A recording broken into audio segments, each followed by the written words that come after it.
Hello friends, easy note channel में आपका स्वागत है। आज हम आपको इकोनॉमिक्स के एमसीक्यू बताने वाले हैं, यानी 75 वो मोस्ट इंपॉर्टेंट क्वेश्चंस आपको बताने वाले हैं जो पहले के प्रीवियस ईयर क्वेश्चंस में पूछे गए थे। और क्योंकि इस समय जो है जितने भी पुराने पेपर्स हैं, 5 साल पुराने या 10 साल पुराने पेपर्स हैं, उनसे ही क्वेश्चंस जो है रिपीट हो रहे हैं। तो ये मोस्ट इंपॉर्टेंट क्वेश्चंस है जो हम आपको बता रहे हैं। 75 क्वेश्चंस का ये सेट लाए हैं हम आपके लिए। तो इसको आप पूरा अच्छी तरीके से देख लीजिए और ये पूरा वीडियो ज़रूर देखिए, जिससे पूरे के पूरे क्वेश्चंस आप अच्छी तरीके से देख सकें, समझ सकें। तो ये सारे ऑब्जेक्टिव क्वेश्चंस हैं। ये क्वेश्चन रिपीट ज़रूर होते हैं, इसलिए अगर आप ये पूरा वीडियो देखेंगे तो ये मान के चलिए कि 4 से 5 जो है आपके नंबर पक्के हो जाएंगे। तो इसलिए जो है फ्रेंड्स, इस वीडियो को पूरा ज़रूर देखिएगा। और अगर अभी तक आपने हमारा चैनल सब्सक्राइब नहीं किया है तो प्लीज़ इसको सब्सक्राइब कर लीजिए, क्योंकि और भी हमारे मोस्ट इंपॉर्टेंट वीडियोस आने वाले हैं। तो आप इसको चैनल को हमारे subscribe easy notes for you को चैनल को सब्सक्राइब ज़रूर कर लीजिए। हमारा वीडियो अच्छा लगे तो लाइक ज़रूर करिएगा और कमेंट करके ज़रूर बताइएगा कि हमारा वीडियो कैसा लगा और आप नेक्स्ट वीडियो कौन सा देखना चाहते हैं। तो फ्रेंड्स, स्टार्ट करते हैं पहले क्वेश्चन से। जो पहला क्वेश्चन है वो है, भारत में कर सुधारों का उद्देश्य निम्नलिखित में से कौन सा नहीं है। ऑप्शन देखिए, इसी तरीके का क्वेश्चन आता है यूजीसी नेट में, जो इस समय कंप्यूटर बेस्ड एग्ज़ाम होने लगा है। तो आप ये पूरा पढ़ लेंगे तो ये मान के चलिए आपका इसमें से क्वेश्चन फंसेगा ज़रूर। ठीक है, तो पहला जो क्वेश्चन है, भारत में कर सुधारों का उद्देश्य निम्नलिखित में से कौन सा नहीं है। तो इसमें आंसर जो सही है वो है डी, कुल कर राजस्व में अप्रत्यक्ष करों के भाग में वृद्धि करने के तरीकों को सुझाना। तो इसका आंसर है डी। नेक्स्ट क्वेश्चन है, जब किसी वस्तु के लिए मांग की कीमत लोच निम्नांकित होती है तब उत्पादन शुल्क का पूरा भार क्रेता वहन करते हैं। तो इसका क्या जो आंसर है वो है बी। देखिए इसी तरीके जो नेक्स्ट क्वेश्चन है वो है, निम्नांकित प्रश्न में एक अभिकथन दिया गया है और एक तर्क दिया गया है। इसे ध्यानपूर्वक परीक्षण करके नीचे दिए गए कूटों से उत्तर का चयन करना है। अभिकथन देखिए क्या दिया गया, अप्रत्यक्ष कर आय के वितरण में असमानता बढ़ाते हैं। और तर्क है कि अप्रत्यक्ष करों का भार निर्धनों पर ज़्यादा पड़ता है। तो आंसर इसका क्या होगा, बी। ए और आर दोनों सही है, किंतु आर ए की सही व्याख्या नहीं है। ठीक है, यानी कि ये दोनों ही सही है लेकिन इसकी सही व्याख्या नहीं है। तो ये थोड़ा सा गलत है जो इसमें जो दिया गया है, इसलिए इसको सही कर लीजिए। सही नहीं, व्याख्या सही नहीं है। ठीक है, फिर है, अंतर्राष्ट्रीय व्यापार का फैक्टर एंडाउमेंट सिद्धांत किसने प्रतिपादित किया था। ये मोस्ट इंपॉर्टेंट क्वेश्चन है, इसको ज़रूर ध्यान दे लीजिएगा। ये जो क्वेश्चन है, हेक्सर ओलिन, इसे अंतर्राष्ट्रीय व्यापार का आधुनिक सिद्धांत भी कहा जाता है। फिर नेक्स्ट क्वेश्चन है, व्यापार की शर्तों की एकल कारक एवं द्विकारक अवधारणाएं किसने प्रतिपादित की थी। तो आंसर है जैकब वाइनर। फिर है, विदेशी व्यापार गुणक का समीकरण है। देखिए ऑप्शन है ए बी, यानी रुपया माइनस डॉलर अनुपात एमपीएम प्लस एमपीएस। सी है कर माइनस सकल घरेलू उत्पाद अनुपात, या 1/MPM प्लस MPS। तो आंसर सही है डी, 1/MPM प्लस MPS। किसका आंसर है ये, विदेशी व्यापार गुणक का समीकरण है। अब देखिए नेक्स्ट क्वेश्चन जो है, भारत में व्यापार नीति संबंधी सुधारों में समाविष्ट है सीमा शुल्कों को कम करना। जो व्यापार नीति के संबंधी सुधार है ये सुधार में आता है, सीमा शुल्क को कम करना। ठीक है, और उसके बाद देखिए, निम्नांकित में से कौन सा देश आसियान समूह का सदस्य है। तो इसका सही आंसर है डी, थाईलैंड। नेक्स्ट क्वेश्चन है, अतिवादियों के लिए विकास तथा अल्प विकास है। तो सही आंसर है सह उपस्थित, बी आंसर सही है। फिर है, देखिए प्रोबेबिलिटी का क्वेश्चन है और कोई भी सेट हो, कोई भी क्वेश्चन पेपर हो, उसमें प्रोबेबिलिटी ज़रूर आती है इकोनॉमिक्स में, इसलिए आप इसको अच्छी तरीके से समझ लीजिए और ज़रूर करिए। फिर है, 6 लाल 4 हरी और 5 काली गेंदों से भरे थैले में से एक गेंद यादृच्छिक ढंग से निकाली जाती है। यह गेंद लाल या हरी है, इस तथ्य की प्रायिकता क्या होगी। पहले देखिए कितनी गेंदें हैं, टोटल कितनी है, टोटल देख लीजिए, 6 4 5, टोटल कितना हुआ है 15। तो नीचे लिख दीजिए 15C1। ठीक है, निकाल करना क्या है कि यह गेंद लाल है या हरी है, इस तथ्य को प्रमाणित करना की प्रायिकता ज्ञात करना है। तो गेंद लाल कितनी है 6, तो देखिए 6C1 लिख दिया है, और जो हरी है उसके लिए क्या किया है 4C1 करके जो उसकी तथ्य की प्रायिकता होगी, देखिए इस तरीके का फॉर्मूला निकल आएगा, प्रायिकता निकल आएगी। फिर है सूची 1 और सूची 2 से मिलान कीजिए तथा नीचे दिए गए कूटों से उत्तर का चयन कीजिए। एक चीज़ ध्यान रखिएगा कि जो है मैचिंग तो समझ लीजिए बहुत ज़्यादा आती है जो इकोनॉमिक्स का पेपर होता है, तो इसलिए आप जो भी मैचिंग इसको पढ़ें आप अच्छी तरीके से ध्यान कर लीजिए, क्योंकि अगर आपको मैचिंग में 1 या 2 पॉइंट भी आपको सही मालूम है तो आपका पूरा जो क्वेश्चन वो सही हो जाएगा। तो इसलिए जो पूरी मैचिंग है उसको अच्छी तरीके से समझ लीजिए।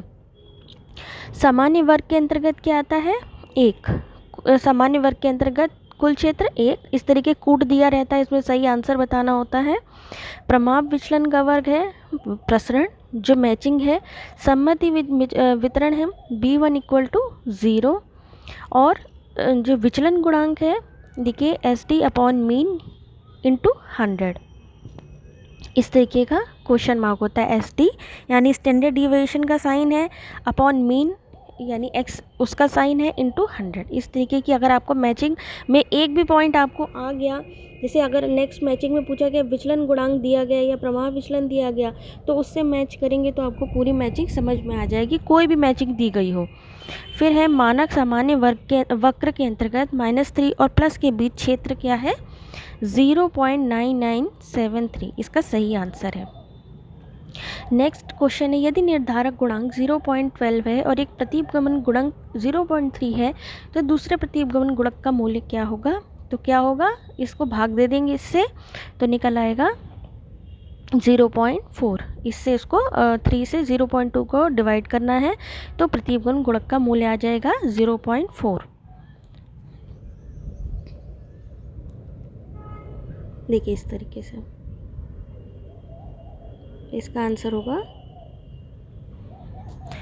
अब देखिए नेक्स्ट क्वेश्चन है जो एक बड़े प्रतिदर्श में देखिए दिया गया है 2, फिर है RXY = 0.8 है, तो BXY की मानक त्रुटि क्या होगी, जिसका सही आंसर क्या होगा 1.2। और जो भी क्वेश्चन आपको समझ में ना आए आप हमारी जो है कमेंट सेक्शन में पूछ लीजिए, हम आपको डिटेल में बता देंगे।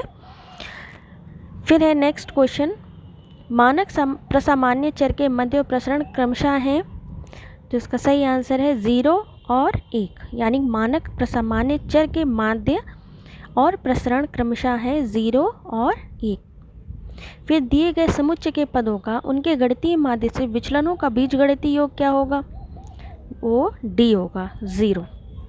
भारत में वृद्धि में क्षेत्रीय संतुलन का कारण है, क्या संतुलन का कारण है भारत में क्षेत्रीय संतुलन का, भिन्न राज्यों को केंद्रीय सरकार द्वारा असमान बजटीय सहायता, औद्योगिक इकाइयों का स्थानिक वितरण, कुछ राज्यों में असमान विकासात्मक बुनियादी ढांचा, ये सभी जो है क्षेत्रीय असंतुलन के कारण है भारत में। नेक्स्ट क्वेश्चन है निम्नांकित में कौन सा संकेतक मानव विकास सूचकांक से नहीं लिया गया है।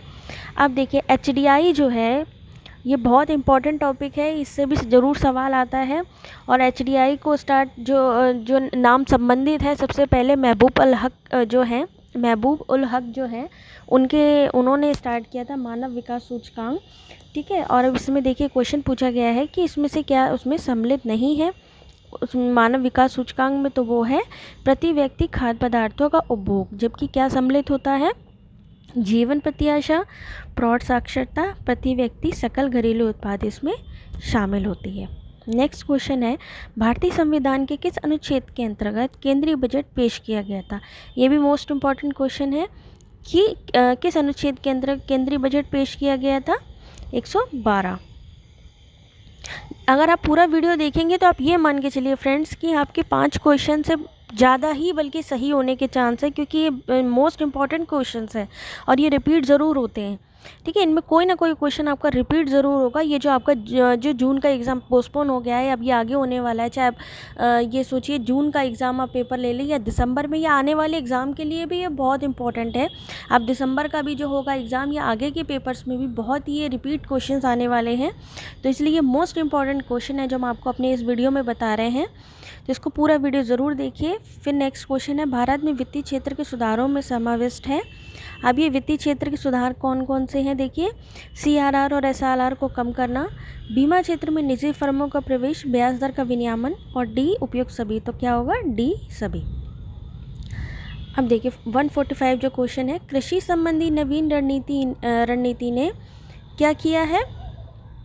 कृषि संबंधी जो नई रणनीति है उसने क्या किया है, तो देखिए आंसर है डी यानी सभी किया, यानी धनी एवं निर्धन खेतीहरों के बीच अंतराल को विस्तृत किया है, यानी कि जो है उनके बीच के अंतराल को बढ़ाया है, केवल कुछ ही फसलों के उत्पादन में वृद्धि की और क्षेत्रीय विषमताओं को बढ़ाया है। ठीक है, ये सभी नई कृषि नीति में आता है। फिर देखिए ये भी मोस्ट इम्पॉर्टेंट क्वेश्चन है, इसको ये मैचिंग जो है ये 2019 के पेपर में भी आई थी दिसंबर में, इसलिए इसको भी बहुत इम्पोर्टेंटली पढ़ लीजिए। और नेक्स्ट है देखिए, इसमें जो है सीरीज़ दी गई है, थ्योरी ऑफ बिग पुश जो है वो किसका है, हॉर्वेल विल्स्टीन। श्रम की असीमित पूर्ति किसकी है, लुईस की। समृद्धि के इंजन के रूप में एमरी के इंजन के रूप में व्यापार किसने बोला था, एमरी ने बोला था। और आर्थिक वृद्धि की अवधारणा किसने दी थी, कुजनेट्स ने दी थी। ये देखिए इसका सही, इसका यही है, और आंसर सही है बी। नेक्स्ट देखिए, यदि देश के भुगतान शेष में निभावी पूंजी शून्य है तो क्या होगा, भुगतान शेष में अतिरेक होगा। यदि देश के भुगतान शेष में निभावी यानी एकोमोडेटिंग पूंजी शून्य है तो भुगतान शेष में अतिरेक होगा। फिर है नीचे दिए गए परिच्छेद पढ़िए और उसके आधार पर प्रश्न दीजिए। इस तरीके का पैराग्राफ जरूर पूछा जाता है। अब ये आजकल नया जो पैटर्न आया है, इसमें क्या होता है, पूरा पैराग्राफ दिया होता है और उसके अकॉर्डिंग आपको क्वेश्चन सॉल्व करना होता है। देखिए अब इसको आप जो है पॉज कर के आप पढ़ सकते हैं। ये पूरा जो है वीडियो आप पॉज करके देखिएगा, पूरा आपको पैसेज समझ में आएगा। आप चाहें तो मॉक टेस्ट तरीके से भी आप इसको यूज़ कर सकते हैं।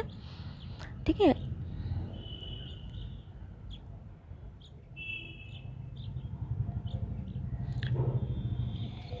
इससे रिलेटेड जो क्वेश्चन है वो है 148 का।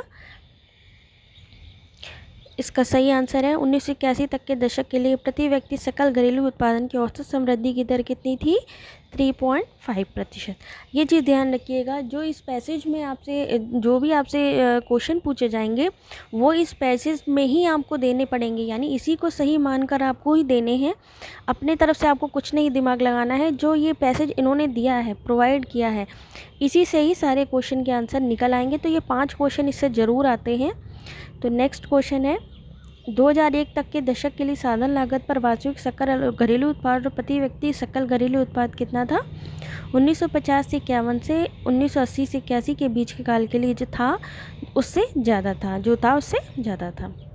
फिर नेक्स्ट क्वेश्चन है, 1993 से 1994 और 1999 से 2000 तक की अवधि के लिए रोजगार समृद्धि की दर क्या थी। इसमें से कोई नहीं, ये सब इस पैसेज से ही लिए गए क्वेश्चंस हैं। ठीक है, अब है नेक्स्ट क्वेश्चन, पैमाने का ह्रासमान प्रतिफल नियम किस काल में लागू होता है। तो ये किस काल में लागू होता है, दीर्घ काल में। पैमाने का ह्रासमान प्रतिफल नियम जो है वो दीर्घ काल में लागू होता है। फिर क्वेश्चन है, श्रम के लिए फर्म की मांग व्युत्पन्न मांग है क्योंकि वो निम्नांकित पर निर्भर है।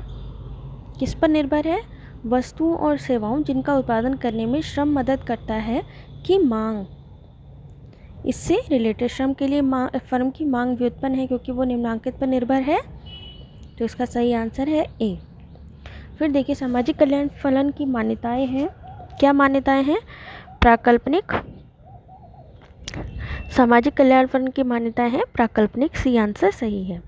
फिर है, क्लासिकल सिद्धांत में मुद्रा पूर्ति में वृद्धि किस ओर प्रवृत्त करती है। तो इसका सही आंसर है बी, बचतों में वृद्धि। नेक्स्ट है, एलएम वक्र में खिसकाव किस कारण से होता है? एलएम वक्र भी मोस्ट इम्पॉर्टेंट क्वेश्चन है, इसको आप ज़रूर पढ़िएगा।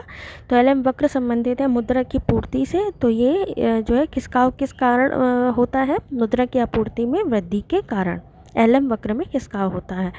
अब फिलिप वक्र है, जिनकी किनके बीच संबंध दर्शाती है? फ्रेंड्स, ये भी बहुत इंपॉर्टेंट क्वेश्चन है, ये भी बहुत बार रिपीट होता है, ये भी 2019 के पेपर में आया था, तो ये भी ध्यान से पढ़ लीजिए। फिलिप वक्र किनके बीच संबंध दर्शाती है? मुद्रास्फीति और बेरोजगारी के बीच में।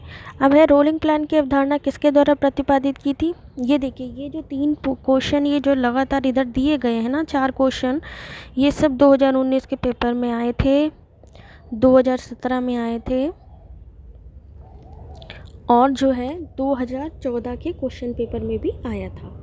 तो इसलिए जो है ये बार बार रिपीट हुए क्वेश्चन है, इसलिए ये बहुत जो है इम्पॉर्टेंट क्वेश्चन है, और हो सकता है कि आने वाले एग्ज़ाम में भी इनमें से क्वेश्चन पूछे जाएं। तो अगर आपने ये वीडियो देखा होगा, अगर आप ये क्वेश्चन पढ़ लेंगे तो आगे एग्ज़ाम जो आएगा आप आसानी से उसको सॉल्व कर पाएंगे। अब देखिए, रोलिंग प्लान की अवधारणा किसके द्वारा प्रतिपादित की गई थी? गुनार मेडल द्वारा। फिर है वर्तमान पूंजी उत्पाद अनुपात प्रतीकात्मक रूप से कैसे लिखा जाता है? तो वो है डेल्टा के अपॉन डेल्टा वाई, जहाँ डेल्टा वाई का मतलब देखिए क्या होता है? उत्पादन, और डेल्टा के मतलब पूंजी, यानी जो है उत्पादन में परिवर्तन के स्वरूप पूंजी में परिवर्तन। तो वर्तमान पूंजी उत्पादन अनुपात जो है प्रतीकात्मक रूप में जो कैसे लिखा जाता है? डेल्टा के अपॉन डेल्टा वाई। फिर देखिए नेक्स्ट क्वेश्चन है, असंतुलित समृद्धि के सिद्धांत की हिमायत किसने नहीं की है? बहुत ध्यान से क्वेश्चन देखिए, किसने नहीं की है? तो वो है W.A. लेविस। जबकि ये किससे संबंधित है? देखा जाए असंतुलित समृद्धि के सिद्धांत जो है किससे रिलेटेड है? तो वो है सिंगर, हर्शमैन और किंडल बर्गर, जो है असंतुलित समृद्धि के सिद्धांत से रिलेटेड है। 2019 के भी क्वेश्चन में आया था, उसमें था कि संतुलित वृद्धि में जो है कौन कौन जो है सम्मिलित थे। तो इस तरीके से ही क्वेश्चन घुमा घुमा के पूछे जाते हैं, मल्टीपल क्वेश्चंस में आते हैं। नेक्स्ट क्वेश्चन देखिए, विकासशील देशों के हितों का प्रतिनिधित्व कौन सा समूह करता है? तो इसका सही आंसर है G77। जो निधियां सरकार की संपत्ति नहीं है वह क्या कहलाती हैं? तो आंसर है C, निजी लेखा। जिस घाटे के बजट में घाटे को करों के जरिए पूरा किया जाता है वो क्या कहलाता है? यानी जिस घाटे के बजट में घाटे को कर के जरिए यानी टैक्स के जरिए जो है घाटा पूरा किया जाता है वो कहलाता है संतुलित बजट। रॉल प्रविष्ट का तर्क किस पर व्यापार चक्रों के प्रभाव से संबंधित है? वो है व्यापार की शर्तें। ये भी मोस्ट इम्पॉर्टेंट क्वेश्चन है। फिर है सेवाओं के निर्यात और आयात के बीच अंतर क्या कहलाता है? तो वो है अदृश्य चीज़ों का शेष। एक चीज़ ध्यान रखिएगा, अगर अदृश्य चीज़ों की बात आती है तो वहाँ सेवाएं आती है, सर्विसेज आती है, क्योंकि सर्विसेज को अदृश्य मदों में ही रखा जाता है, इसलिए अदृश्य चीज़ों का शेष। फिर है भारत में सार्वजनिक उद्यमों का विकास सिर्फ किस उद्योग में हुआ है? तो इसका सही आंसर है सभी प्रकार के उद्योगों में, यानी उपभोक्ता वस्तु के उद्योग, मुख्य और मूलभूत उद्योग और सेवा उद्योग, सभी प्रकार के उद्योग। फिर है IRR, राष्ट्र की वह दर है जो बनाती है PVC = PVB। ये आंसर सही है। फिर है निम्नलिखित में से कौन सा स्थायी अवस्था वृद्धि के अनुरूप नहीं है? तो इसका सही आंसर है हेरोड अतटस्थता। ठीक है। नेक्स्ट क्वेश्चन है 168, ये भी मोस्ट इम्पॉर्टेंट क्वेश्चन है। हेरोडोमर का जो है हेरोडोमर के क्वेश्चन ज़रूर आते हैं, और जो है छुरी धार जो समस्या है इससे रिलेटेड क्वेश्चन ज़रूर आता है छुरी धार से, इसलिए इसको मोस्ट इम्पॉर्टेंट है, इसको ज़रूर पढ़ लीजिए। अगर आपसे पूछा जाता है कि जो है छुरी धार समस्या किससे संबंधित है तो आप बता सकते हैं वो हेरोड से रिलेटेड है, और जो है इसकी समस्या से क्या अभिप्राय है इस क्वेश्चन में पूछा गया है, तो वो है GN = GW की अस्थिरता। वास्तविक छुरी की धार समस्या से अभिप्राय है GN और GW की अस्थिरता, यानी C आंसर सही है। फिर है दो चरों के बीच संबंध की डिग्री निर्धारित करने वाली सांख्यिकी तकनीक क्या कहलाती है? सहसंबंध कहलाती है। यानी 169 का जो आंसर है वो है डी। फिर है किस सूचकांक विधि में ऊर्ध्वगामी अभिनीत है, यानी झुकाव है। किस सूचकांक विधि में ऊर्ध्वगामी झुकाव है, तो वो है लेस्पियरस की विधि। उसके बाद नेक्स्ट आंसर क्वेश्चन है, अभिकथन दिया गया है एमआर और एआर के गिनने की स्थिति में एआर की तुलना में एमआर यानी एवरेज रेवेन्यू और एमआर यानी मार्जिनल रेवेन्यू की बात की गई है कि गिनने की ज़्यादा होती है। तर्क है कि एमआर और एआर दोनों वक्र रेखीय और नकारात्मक रूप से ढलवा होती है। इसके सही आंसर क्या है, ए और आर दोनों सत्य है परंतु आर ए का सही स्पष्टीकरण सही, ए आर दोनों सही है और आर ए का सही स्पष्टीकरण है, यानी जो है स्पष्टीकरण सही है। ऑप्शन अगर ए होता तो स्पष्टीकरण सही नहीं है और दूसरा है तो स्पष्टीकरण सही है। फिर है एकाधिकार प्रतिस्पर्धा के अंतर्गत फर्म का दीर्घकालिक औसत आगम दीर्घकालिक औसत लागत वक्र के नकारात्मक रूप से ढलवा भाग को स्पर्श करता है। तर्क है कि एकाधिकारी प्रतिस्पर्धा के अंतर्गत फर्म की मांग वक्र तुलनात्मक रूप से ज़्यादा लोचनीय होती है। तो इसका आंसर सही क्या होगा, ए, यानी ए आर दोनों सत्य हैं और आर ए का सही स्पष्टीकरण है, यानी आंसर क्वेश्चन सही है। फिर है देखिए, मिल्टन फ्रीडमैन के अनुसार दीर्घकालिक फिलिप वक्र का ढलान ऊर्ध्वाकार होता है और भावी मुद्रास्फीति के बारे में प्रत्याशा ही दीर्घकालीन मुद्रास्फीति और बेरोजगारी के बीच विकल्प की गैर मौजूदगी का मूलभूत कारण है। तो इसका आंसर है बी, ए आर दोनों सत्य हैं और आर ए का सही स्पष्टीकरण है।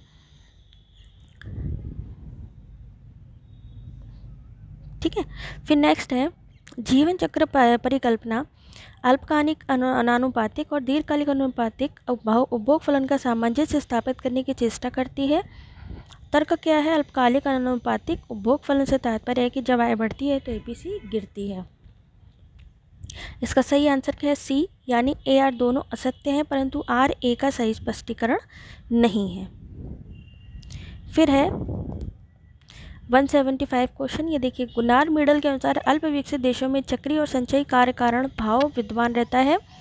निम्न जीवन निर्वाह स्तर और निम्न उत्पादकता के बीच परस्पर सम्मिलित करने वाली अंतरक्रिया होती है। उसका आंसर डी, यानी ए आर दोनों सत्य हैं और आर ए का सही स्पष्टीकरण है। देखिए, अब हेरोडोमर से रिलेटेड फिर आ गया है। हेरोडोमल की मान्यता के अनुसार पूंजी स्टॉक और आय प्रवाह के बीच में स्थिर प्रौद्योगिकी संबंध है। तर्क है कि यह मॉडल पूंजी उत्पाद अनुपात अपरिवर्तनीय मानता है। तो इसका आंसर है डी, ए सत्य है परंतु आर असत्य है। फिर है, समयोपरि आत्मनिर्भरता का लक्ष्य भारतीय अर्थव्यवस्था में भ्रांतिजनक सिद्ध हुआ है। तर्क है कि पीओएल के आयातों की वजह से भुगतान संतुलन की समस्या उत्पन्न हो रही है। तो इसका सही आंसर है ए आर दोनों सही है परंतु आर ए का सही स्पष्टीकरण नहीं है।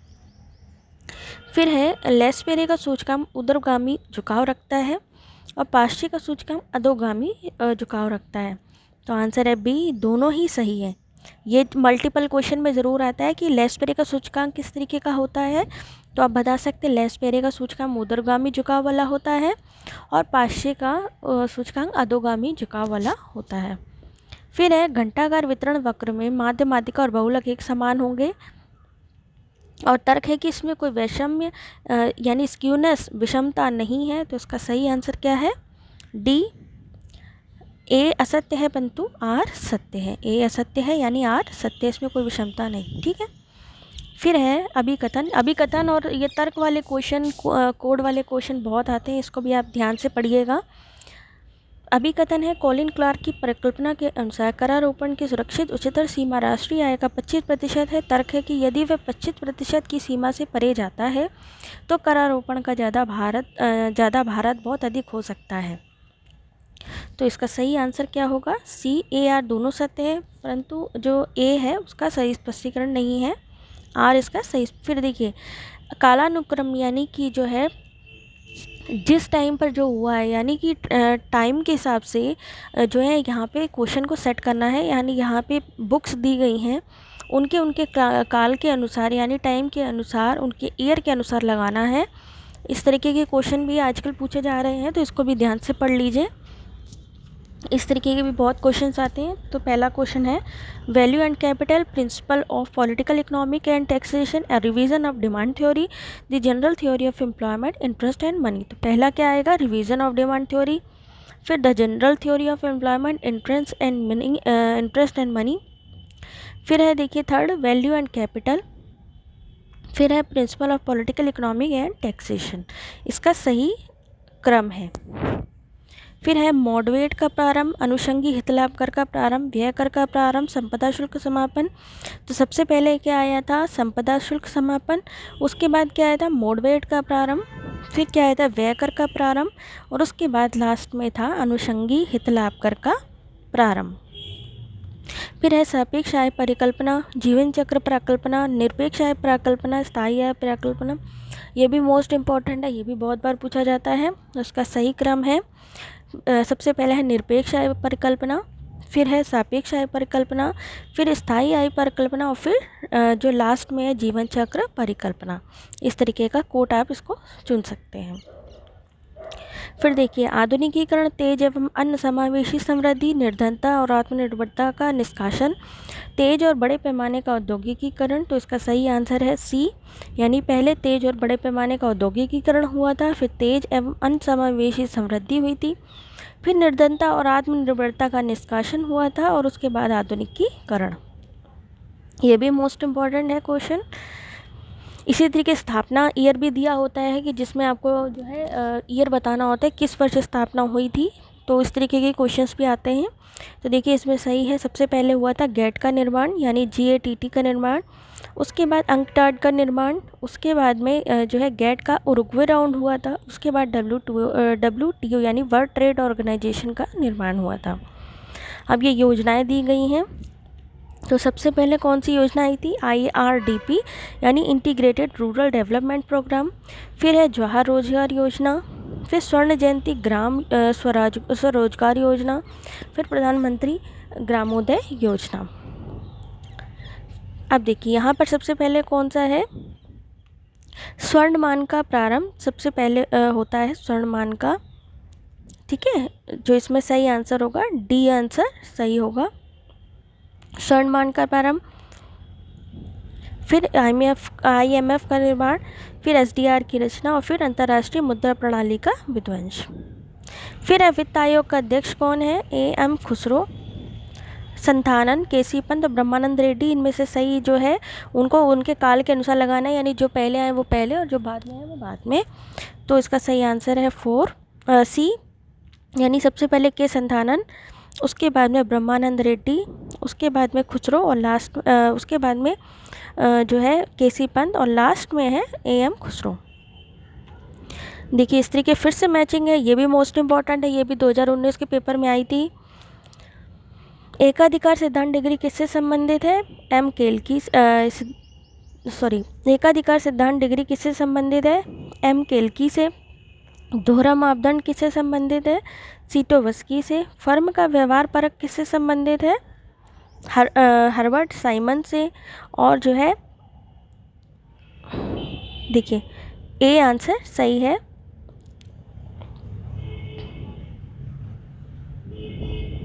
इसी तरीके से देखिए क्षतिपूर्ति मापदंड दिया गया है, पहले क्या आएगा, क्षतिपूर्ति मापदंड किससे संबंधित है, कॉल्डर हिक्स से। उसके बाद में असंभाव्य सिद्धांत किससे संबंधित है, केनेथ हैरो से। प्रबंधकीय विवेक मॉडल किससे संबंधित है, विलियमसन से। और लाभ का अनिश्चितता संबंध एन नाइट से। इसी तरीके ये भी देखिए जो है मैचिंग दी गई है। इसी तरीके से देखिए इसको भी आप अच्छे से पढ़ लीजिए। ये देखिए नेक्स्ट क्वेश्चन भी मैचिंग का है। मुद्रा की मांग फलन किससे है, मिल्टन फ्रीडमैन। मुद्रा मांग स्फीति सिद्धांत हैंसन। रोकड़ के लिए देन मांग की ब्याज लो जेम्स टॉबिन। और जो है वास्तविक शेष प्रभाव डॉन पेंटिकन। फिर देखिए मोस्ट इम्पॉर्टेंट जो है मैचिंग है, समृद्धि की नियमित दर PR ब्रह्मानंद। स्वर्णिम युग है वो है जोसेफ शुम्पीटर का। श्रमिक वस्तु मॉडल श्रीमती जॉन रॉबिन्सन। और आर्थिक जीवन का चक्रीय प्रवाह RM 16, ये भी मोस्ट इम्पॉर्टेंट है। ये 2019 2014 में भी आया था। फिर है निरपेक्ष लाभ का सिद्धांत, ये है एडम स्मिथ का। व्यापार कर उत्पादन एंडाउमेंट जो है परिवर्तन का प्रभाव, रिबिस्की। पारस्परिक मांग का सिद्धांत, जेएस मिल उत्पादन कीमत समकारी, जो है सैमुअल्सन। ये पूरा आप पॉज करके भी आराम से पढ़ सकते हैं। देखिए नेक्स्ट इसी तरीके से मैचिंग दी गई है। ऐच्छिक विनिमय उपागम किसका है? विक्सेल का है। स्थानीय सार्वजनिक वस्तु का सिद्धांत किसका है? चार्ल्स टाइबूट का है। सार्वजनिक व्यय समृद्धि का टाइम पैटर्न किसका है? पिकॉक वाइजमैन का है। और लघुत्तम समग्र त्याग सिद्धांत एसी पिगो। इस तरीके आंसर ए सही है। फिर है दीर्घकाल में हमेशा एकाधिकारात्मक फर्म कमाती है, यानी दीर्घकाल में एकाधिकारी जो फर्म है, एकाधिकारात्मक फर्म क्या कमाती है? अधिक लाभ। देखिए फिर दिया गया है अनुच्छेद 197 से 200 तक के उत्तर इसी में से देने हैं आपको। इसको आप अच्छे से पढ़ लीजिए, जिससे आपको और समझने में आसानी होगी, क्योंकि एक तरीके का मॉक टेस्ट समझिए इसको।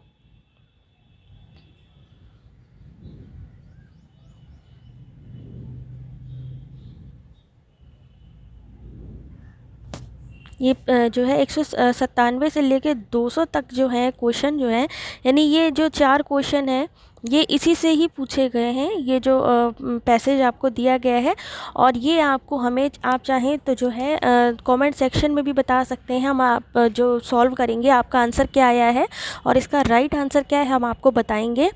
तो ये एक तरीके से आपका होमवर्क है। ये 197, 198, 199 और 200 का चलिए हमने आपको बता दिया है। आर्थिक संघ आर्थिक एकीकरण का सर्वाधिक उन्नत रूप कौन सा है? लेकिन ये जो 3 क्वेश्चन है इसका जो आपको आंसर है हमें कमेंट बॉक्स में देना है कि आपका आंसर सही क्या है, जिससे आपको पता लग सकेगा कि सही आंसर क्या आ रहा है और आपकी प्रैक्टिस कैसी है। अच्छे से इसको पढ़िए और सॉल्व करने की कोशिश कीजिए। देखिए आप कंटिन्यू देखिए, एक वीडियो भी आप अच्छे से देख लेंगे ना तो आपका काफ़ी कुछ रिवाइज हो जाएगा। आपको जो है एग्ज़ाम में कोई प्रॉब्लम नहीं आएगी।